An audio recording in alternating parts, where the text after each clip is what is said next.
गुणत्रय विभाग योग निरूपण। हनुमान जी बोले, हे गुरुओं के भी गुरु, हे दयानिधि श्रीमान रामचंद्र जी, वाणी से भी अगोचर आपका भक्त वात्सल्य मैं क्या कहूं, क्योंकि आप अपार संसार सागर में डूबे हुए मुझे इस प्रकार उबारने के लिए आदर के साथ अत्यंत सचेष्ट हो रहे हैं। सत्य, रज और तम ये तीन गुण प्रसिद्ध ही हैं। कर्मी, भक्त, ज्ञानी तथा योगी ये चार प्रकार के मुमुक्षु होते हैं। इन चारों की सत्य आदि गुणों के कारण पृथक रूप से जो स्थिति और फल होता है, सो रघुश्रेष्ठ आप मुझे विस्तार के साथ कहिए। श्री रामचंद्र जी ने कहा, संसार में सात्विक कर्मी संग रहित होते हुए श्रुति स्मृति कथित नित्य कर्मों द्वारा मुझ जनार्दन विष्णु को प्रसन्न करते हैं, और वे ही क्रमशः विशुद्ध चित्त होते हुए वेदांत मार्ग से मुझ चिदानंद स्वरूप अव्यय अर्थात जिसका नाश नहीं उस परमात्मा में आ मिलते हैं। स्वर्ग की इच्छा करने वाले अन्य राजसिक कर्मी इंद्रादि देवताओं की प्रसन्नता के हेतु श्रुति युक्त यज्ञ आदि करते हैं। वे स्वर्ग लोक में देवताओं के साथ अतुल भोग को भोग कर पुण्य क्षय होने पर इसी लोक में निश्चय ही पुनः लौट आते हैं। और जो अन्य तामसिक कर्मी निरंतर केवल काम्य कर्मों में ही लगे रहते हैं और कर्मों से कमाए हुए धन के द्वारा कुटुंब पालन में सदा व्यस्त रहते हैं, वे चित्रगुप्त आदि से रक्षित घोर नरक में जाते हैं और पश्चात अधोमुख होकर शौन आदि की योनि में पहुंचते हैं। अन्य जो सात्विक भक्त हैं, वे निष्काम होकर शंख चक्र गदाधारी मुझको वेदों में कथित ध्यान आदि से भजते हैं। वे पार्षदों द्वारा मेरे लोक में पहुंचकर और मुझसे आत्म साक्षात्कार प्राप्त कर मेरे साथ ही मेरे उस परम पद को प्राप्त करते हैं। अन्य जो राजसिक भक्त हैं, वे बहुत से शिष्यों को साथ लेकर प्रतिमाओं में बाह्य पूजा आदि द्वारा मुझ हरि को भजते हैं। वे मेरे सालोक के वैकुंठ को प्राप्त करके ब्रह्मा आदि देवताओं के लिए भी दुर्लभ भोगों को भोग कर पुनः विशुद्ध ब्राह्मण कुल में उत्पन्न होते हैं।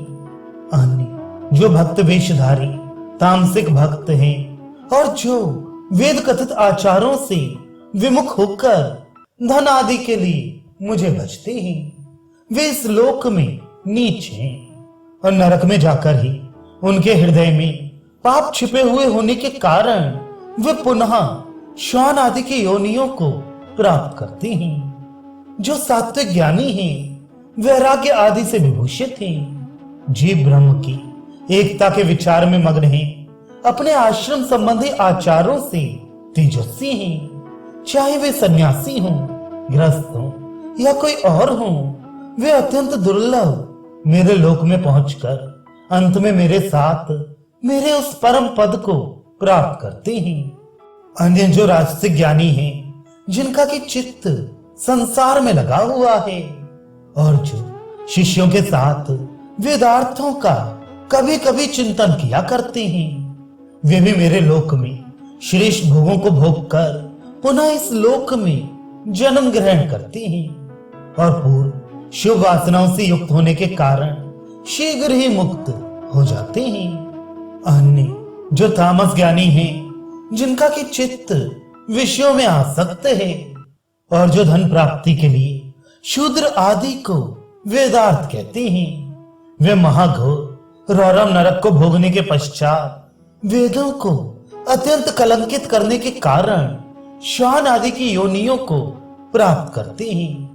जो सात्विक योगी होते हैं, वे इच्छा रहित होकर ब्रह्म के निधिध्यासन में ही तत्पर रहकर अपरोक्ष ज्ञान लाभ से प्रसन्न होते हैं। वे प्रारब्ध जनित देह का अंत होने पर उत्क्रांति आदि के बिना ही समस्त वेदांतों से सिद्ध मेरे उस परम पद को प्राप्त करते हैं। अन्य जो रास्तिक योगी हैं, सभा में अर्थात सब लोगों के सामने मनोनाश आदि से विहीन होने पर भी ध्यान निष्ठा से जिसका चित्त ध्येय प्राप्ति के लिए व्याकुल है, वे इस लोक में प्रारब्ध जन्य उत्कट दुख का अनुभव कर इस देह का त्याग करने के उपरांत मेरे परम पद को प्राप्त करते हैं। अन्य जो तामसिक योगी हैं, ब्रह्म ध्यान में जिनका की आदर नहीं, अणमा आदि सिद्धियों में ही लगे रहने की जिनकी इच्छा है और अज्ञान के आवरण से जो आक्रांत हैं, दुराचारों में आसक्त न होने के कारण वे मेरे लोक में श्रेष्ठ सुख का अनुभव कर फिर भूलोक में आते हैं और पुनः एक जन्म के पश्चात मुझको प्राप्त करते हैं। विकृत और अविकृत रूप कार्य कारण भेदानुसार सत्व आदि 3 गुण द्विविध होने के कारण विद्वानों को उक्त गुण 6 प्रकार के समझने चाहिए।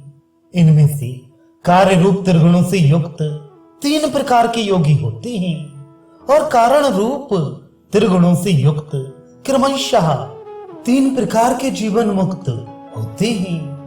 हे मारुति, जो कर्मी, भक्त और ज्ञानी 9 प्रकार के कहे गए हैं, उनको 3 गुणों से युक्त और विशेष लक्षणों से युक्त जानो। जैसे कि विश्व, तेजस और प्राज्ञ नामक 3 गुणित अविद्या के कार्य स्वरूप जीव 9 प्रकार के कहे गए हैं। जैसे कि प्रसिद्ध जो ब्रह्मा, विष्णु, महेश हैं, उनके त्रिगुणित होने से ईश नवविध कहे गए हैं, जो माया के कार्य स्वरूप हैं। वैसे ही सत्य, रज और तम इन 3 गुणों से त्रिगुणित स्वकार्य रूपों से युक्त कर्मी आदि भी 9 प्रकार के कहे गए हैं। संसार में अजा मंत्र में कथित जो शक्ति, चिन्मय और प्रकृति है, वही 3 कारण गुण रूपा तिरपा तत्वामृत कही गई है। कोई कहते हैं कि ये 3 गुण माया के कार्य स्वरूप हैं और कोई कहते हैं कि ये अविद्या के कार्य स्वरूप हैं, परंतु यह मत असंगत है, क्योंकि उक्त गुण माया कार्य और अविद्या कार्य के बीज अर्थात कारण स्वरूप हैं। कार्य कारण रूप 6 प्रकार के गुणों के अतिरिक्त जो 3 प्रकार के और भी गुण यहाँ कहे गए हैं, वे तो मुमुक्षुओं के लिए त्याज्य हैं। कार्य गुण और कारण गुण दोनों समान ही हैं। ऐसी साधारण बुद्धि रखकर कार्य गुणों को प्राप्त न करके भी जो कारण गुणों से उदासीन हो गए हैं, वे ज्ञान वंचक हैं। हे हनुमान, सच्चिदानंद रूप मेरे उन 3 कारण गुणों की ब्रह्मा, इंद्र आदि देवता गण भी निरंतर उपासना करते हैं। इसलिए हे कपीश्वर, तुम मेरे वाक्यों में आदर रखकर ही जीवन मुक्ति के अर्थ कारण स्वरूप मेरे 3 गुणों की उपासना करो। इस संसार में ये 3 गुण शब्द वाच्य होने पर भी अन्यत्र कारण रूप में गुण शब्द वाच्य नहीं है। इन दोनों से अतिरिक्त ये गुण त्रय निष्प्रति योगी अवस्था में अर्थात निर्द्वंद अवस्था में गुण और अगुण नामक अवस्था से दूर हो जाते हैं। इस कारण गुणों से ही कार्य गुणों को छोड़कर हे लंका के पूर्णतया जलाने वाले, मेरु के समान सुस्थिर ज्ञान निष्ठ होकर तुम समाधियों के द्वारा मेरे सच्चिदानंद रूप त्रिगुणों का क्रमशः आश्रय करो।